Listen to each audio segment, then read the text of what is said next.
people, hello mga kapitbahay, sa lahat ng mga loyalist na mahal ko, sa mga DDS na nangaaway, maging sino ka man, halika na at meron tayong pag-usapan. Makinig ka lang sa video na ito hanggang sa maubos ang oras mo. Tuwang-tuwa ang mamamayang Pilipino dahil sa mga proyekto ng ating Pangulong si PBBM. Lalong-lalo na ang mga senior citizen. Dahil kailan lang, naging kalahati lang ang pamasahe nila sa LRT at MRT. Laking tulong yan sa kanila. Ganon din ang mga estudyante, kalahati din ang babayaran nila. Mas lalo pang natuwa ang mga tao, lalong-lalo na ang mga mahihirap, yung hindi kayang makabili ng bigas. Dahil hanggang nakaupo ang ating Pangulong Marcos, si PBBM, ang NFA na bigas ay 20 pesos lamang. Noon, yung 100 mo, baka 1 kilo lang ang kaya niyang mabili. Dahil yung bigas noon, 70 pesos to 80 pesos. Diba? Ang mahal. Hindi ka pa makakabili ng ulam mo yan. Yung barya siguro pwede mong ibili ng 1 pirasong itlog. Pero ngayon, yung 100 mo, makakabili ka na ng 5 kilong bigas. Grabe, mantakin mo yun? Noong si Duterte ang nakaupo, biglang taas ang mga main commodities, lalong-lalo na ang bigas, at pinalalayan ng isang panukala ni Villar, ang rice tarification. Kaya hindi bumababa, hirap na bumaba ang presyo ng bigas dahil sa panukala na yan, na inapprove ni Duterte. Di sila nag-iisip, mga eng-eng. Sorry lang.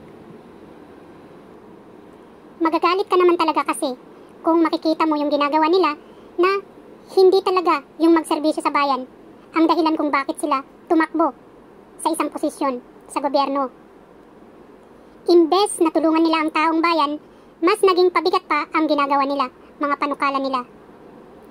Yung PhilHealth, ang daming mga OFW ang umaaray dahil nadagdagan yung bayad pero yung serbisyo sa panahon ni Digong walang nadagdag. Kailan lang may nadagdag sa PhilHealth na serbisyo? May mga packages na naidagdag sa service dahil nag-isip si PBBM kung ano ang idadagdag niya na serbisyo. Dahil mahalaga sa kanya ang kalusugan ng bawat Pilipino. Sabi nga niya, kung madadagdagan ang bayad, dapat yung serbisyo may maidagdag din. Tama nga naman. Ganon din sa SSS, tumaas ang contribution. Pero walang nadagdag na serbisyo sa panahon ni Digong. Dumating si PBBM, nag-isip ng serbisyo na maidadagdag. Kaya natuwa na naman ang mga pensioner. Ang galing-galing talaga ng aking Pangulo. Kaya pag eleksyon, huwag na tayong maniwala sa mga matatamis na salita, sa mga pangako. Tingnan natin si PBBM, yung pangako niya, unti-unti niyang tinutupad. Wala siyang pangako noong eleksyon, noong kampanya. Nagagawin ko ang ganito, ganito, ganito. About sa bigas, hindi naman niya directly na sinabi, magiging 20 pesos ang bigas pag ako ang nakaupo. Ang sinabi niya, susubukan natin na gawing 20 pesos or mapababa ang presyo ng bigas. At nagawa man niya.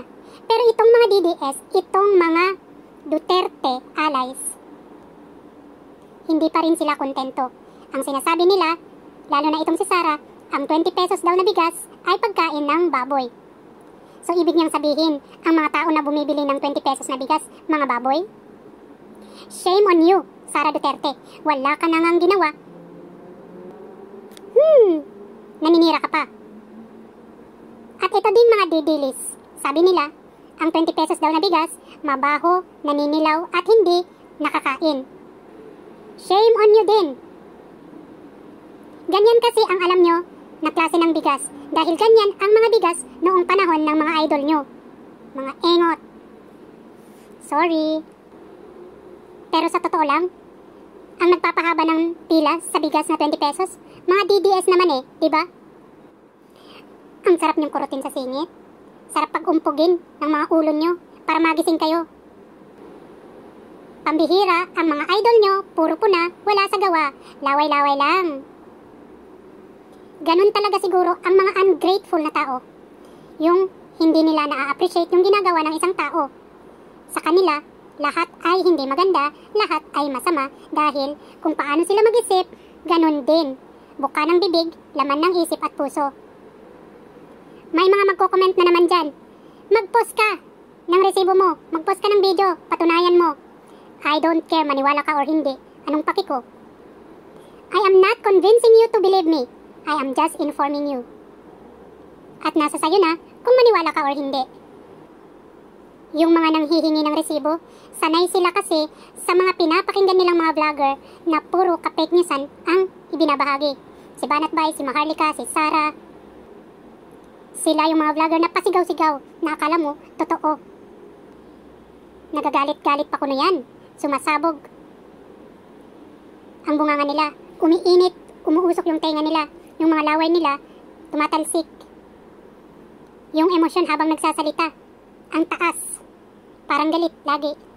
Para kuno, yung mga nakikinig, papaniwalaan. At uto-uto nga ang mga DDS. Dahil, mga walang utak. Kung may utak, walang laman. Am I right?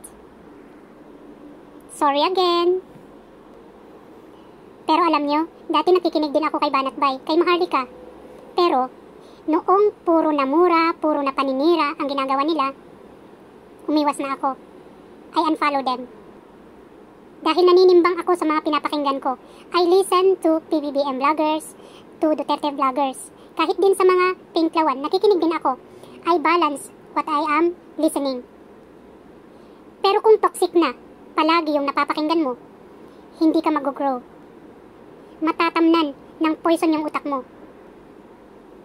Hanggang yung tama na pinaniniwalaan mo, yung prinsipyo na meron ka, mahahaluan yan ng lason. At mawawala ka sa tamang pag-iisip. And I don't like that to happen to me. At isa pa, I am a believer of God. Kung naniniwala ako sa Diyos, dapat pinipili ko yung pinapakinggan ko. Yung naka-align sa pinaniniwalaan ko, sa faith ko. Ganun dapat ang gawin. Hindi yung one-sided ka lang. I appreciate those people na hindi naniniwala sa isang side lang ng kwento. Nagsasaliksik sila. Kaya hindi ko gawain yung magsaliksik para ipakita sa inyo yung ebidensya na hinahanap nyo. Because I want na kayo mismo ang magsaliksik para sa inyo. Titimbang-timbangin nyo ba yung mga pangyayari, yung mga nakikinig, napapakinggan ninyo? I appreciate din yung mga vloggers na nagpapakita ng resibo. Dahil nga, ang mga listener ay hindi pare-pareho. Meron nga yung mga naghahanap talaga ng ebidensya ng resibo. And kapag nakita nila yung pinakita mo na ebidensya, yung sinaliksik mo, yung resibo na meron ka, naniniwala sila. Nababago kung ano yung pinaniniwalaan na nila. At maganda yan, keep up. Pero para sa akin, iba din yung mindset ko. At sana, yung iba na nalilito pa, na undecided, why not try to search? Magsaliksik kayo para sa sarili nyo, para hindi po tayo laging nawawala. Yung hindi tayo nalilito, hindi tayo nagdududa. At sana matigil na yung bangayan. Itong mga DDS laging nang aaway, kaya minsan kahit ako pinapatulan ko. Pero yung mga sinasabi ninyo, never. Never napapasukin ko sa isip ko. Dahil alam ko, nonsense mga yan, mga fake news, toxic. Siguro yung mga vlogger ng mga Duterte, mga allies nila, siguro nagsisisi din ang iba, or gusto nilang lumipat sa kabila. Punta na kayo sa amin. Siguro iniisip nila, panindigan ko na lang ito kahit mali ako dahil nakakahiya na. Wag, kung gusto nyong lumipat, lipat lang. Pero, of course, hindi basta-basta yan. Dahil, marami na kayong nasaktan. Marami na. Ang nasabi nyo, naka-fake newsan. At sana, kahit magkaiba-iba man ang ating mga pinaniniwalaan,